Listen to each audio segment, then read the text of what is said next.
Kadang-kadang orang makan tahu ya, Iya. ada asemnya. Oke. Asemnya tuh biasa. Padahal asam itu salah. Asam Nggak sama. boleh asam. Oke. Asam itu dari proses bisa, dari air bisa. Culture, Lembang adalah susu, ya, susu murni. Itu dari Lembang, karena banyak peternak. Sesuatu yang bisa dibikin dari susu apa? Saya marah sama tukang tahu bulat. Marah kenapa, Pak? Kenapa waktu di sini di pinggir kota dia jual Rp500? Kenapa di PIK dia jual Rp500? Ya, itu karyawan tuh menarik. Karena dalam bisnis, dalam hidup, nggak ada orang besar bantu orang kecil.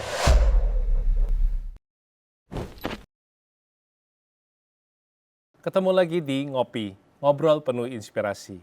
Berawal dari toko kelontong, pria ini berhasil menjadi raja tahu susu di Bandung.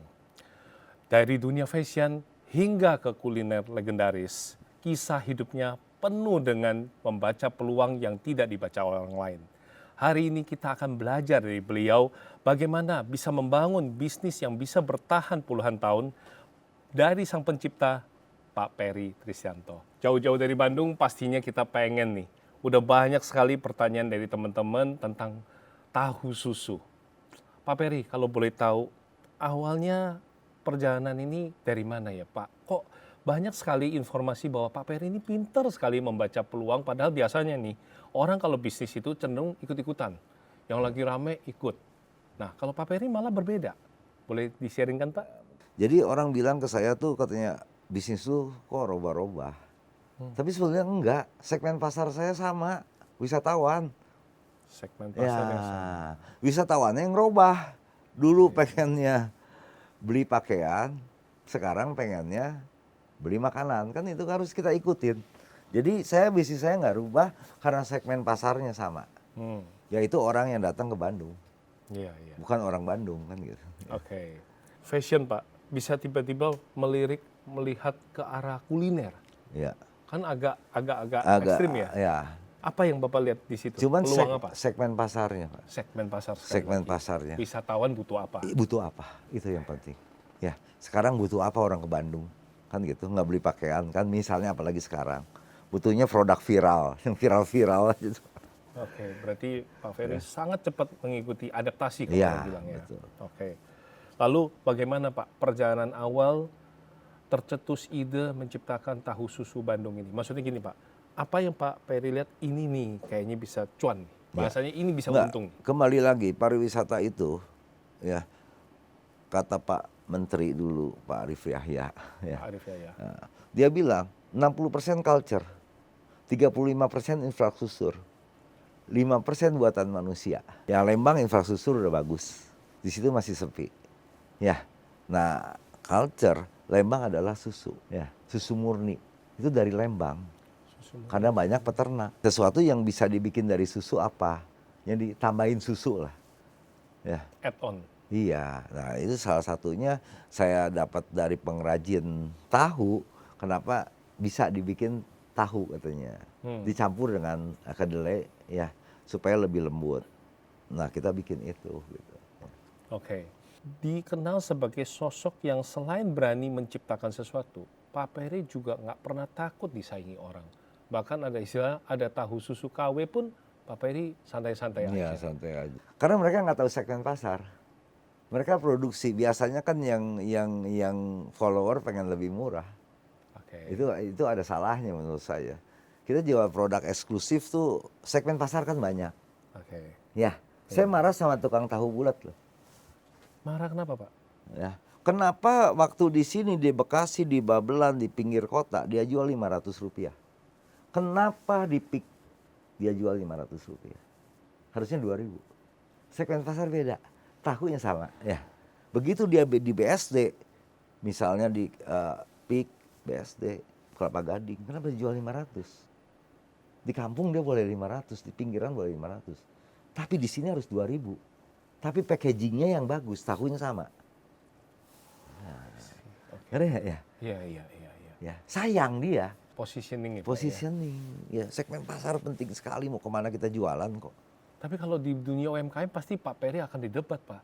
Kenapa? Pak, nggak logika dong Pak. Nanti kalau nggak laku gimana? Ya, Bapak mau segmen tanggung. pasar. Kan Sekarang sepi. orang PIK makan tahu 500 perak, pakai 5.000 10 biji pakai bungkus plastik hitam.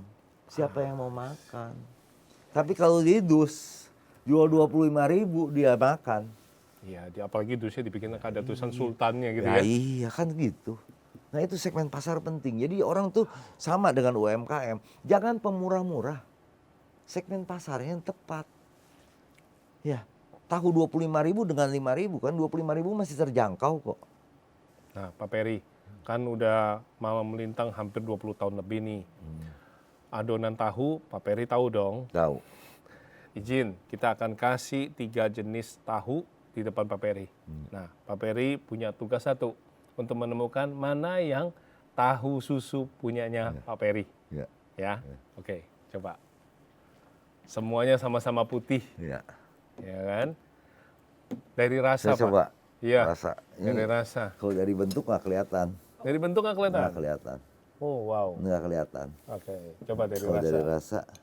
Dari rasa. Semua udah dikukus nih Pak, aman.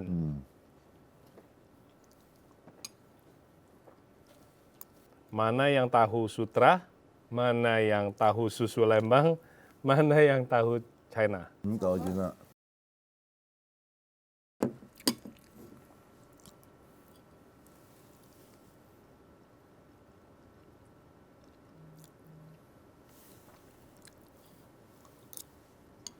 Oh ini tahu susu. Yang mana? Ini. Ini. Ini ya? Benar? Benar.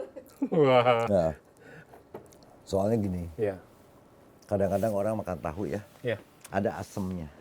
Oke. Asemnya tuh biasa. Kalau kita lihat, saya ke Jakarta, Iya. teman saya bilang kita beli tahu, tahu crispy, online, datang tahu goreng, enak kan, enak. Ini lu nggak pikir ini asem? Karena asem itu biasa, padahal asem itu salah. Oh, Asem tuh salah, asam nggak sama. boleh asem. Ya, ini kan nggak asem. Ya, ini ada asemnya gitu. Oke. Asam itu dari proses bisa, dari air bisa. Oke. Ya, kan air pH harus 6,5, kan harus dilas. Iya dong ya. Makanya kita buat di tahu susu itu orang boleh belajar. Semua dikasih bahannya, semua dikasih prosesnya. Bawalah ke Kerawang, ke orang Kerawang ya, ibu-ibu ya, dari Kerawang. Kok Pak Peri lain? Kan sama semuanya. Ya iya airnya lain, air Kerawang sama air Lembang. Air aja bisa pengaruh ya. Ya, pengaruh. Jadi ya orang makan tahu tuh kadang-kadang asam biasa gitu. Padahal buat saya nggak biasa. Harusnya nggak boleh asam. Harus nggak boleh asam. Nggak boleh asam. Makanya Pak Peri langsung bisa ketemu. Ketemu nih, asam. tahu susunya. Ya. Karena biasa orang asam. Ya, padahal ya seperti itu. Ya. Tahu itu yang dijual mentah tuh udah mateng ya. Karena dimatengin sama semua tahu juga dimatengin. Tahu yang dijual mentah itu sebenarnya sudah Udah matang. udah mateng. Tinggal dikukus atau di itu air panas juga udah enak. Oke, baik. Nah, Pak Peri, gimana caranya nih? Ada pertanyaan, bagaimana cara Pak Peri bisa menjaga manajemen, kualitas produk, standar operasional, hingga tahu susu Lembang ini bisa konsisten lembut, nggak asem, dipercaya pelanggan, bahkan terus dicari. Bukan cuma wisatawan nasional loh, Ya. wisatawan mancanegara pun sudah. Ya. Kalau ke Lembang, Ya, banyak nyarinya kan tahu orang susu. Malaysia lah ya. Iya. Karena gini, bagaimana kita bekerja dengan karyawan kita? Bagaimana? Kita bekerja, kita bukan bicara SOP, kita bukan bicara dengan job desk, tapi bekerja bersama. Bekerja bersama. Maka kadang-kadang saya tegur, kenapa ngegoreng begini? Terus ya balikin lagi, bapak yang salah, ini ngegoreng begini. Nah itu karyawan tuh menarik. Karena dalam bisnis, dalam hidup, nggak ada orang besar bantu orang kecil. Oke. Kita dibantu orang yang lebih kecil dari kita. Nah hari ini saya kesini, ya mereka masih nyari duit. Jadi mereka yang hidupin kita, bukan kita menghidupi mereka.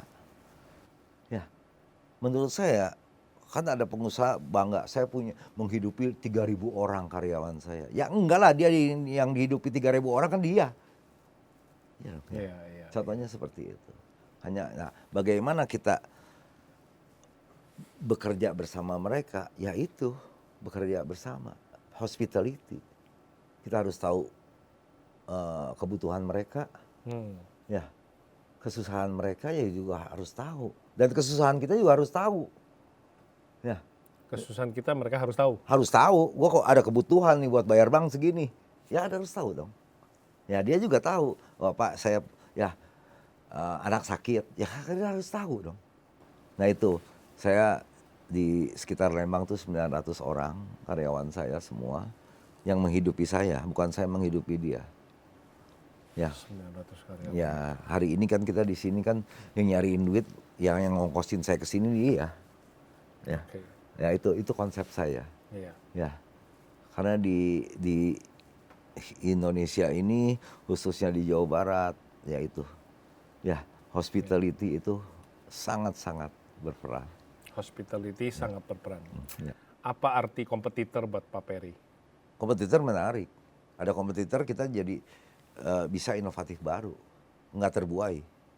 Kalau nggak ada kompetitor ya udah terbuai kan. Ya. Kita punya tempat wisata 15 tahun tapi masih bisa bertahan baik. Ya karena ada kompetitor baru, dia bikin apa ya. Dan harus ada sabarnya gitu. Dia lagi rame apa, kita slow dulu, tunggu. Kan ada produk life cycle. Introduction, growth, maturity, decline. Itu semua produk gitu. Begitu dia maturity, dia bakal decline. Nah kita introduction yang baru. Jadi menarik. Adanya kompetitor itu menarik, kalau nggak kreatif. Ada titik ininya ya Pak ya? Titik Iya, udah puncaknya gitu ya. titik puncaknya pasti turun. Kalau dia nggak introduction yang baru. Nah introduction yang barunya kita tunggu. Ya, pas dia top, dia mulai turun, introduction yang baru. Pasti ke sini. Kan gitu. Karena customer itu sekarang bukannya raja loh. Customer itu teman. Customer teman. Bukan can I help you, tapi how are you? Oh, wow. Ya, iya dong ya. Wow. Begitu ketemu, apa kabar, kemana aja? Iya. Tadi macet enggak kesini? Iya. Bukan apa yang bisa saya bantu. Nek. Iya dong. Ya, how are you? Ya, customer itu how are you? Jadiin temen. Itu menariknya. UMKM sendiri, Indonesia tuh masih bisa bagus karena berkat ada UMKM. Cuman UMKM ya kebanyakannya ya itu jadi investor.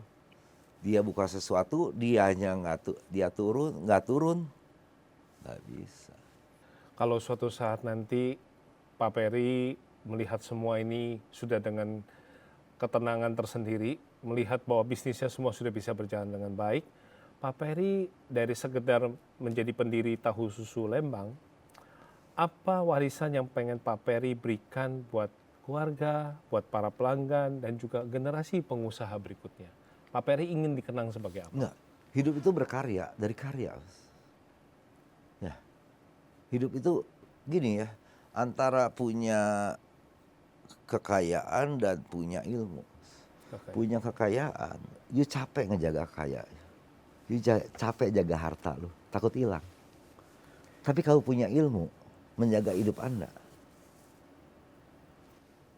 You know, ya.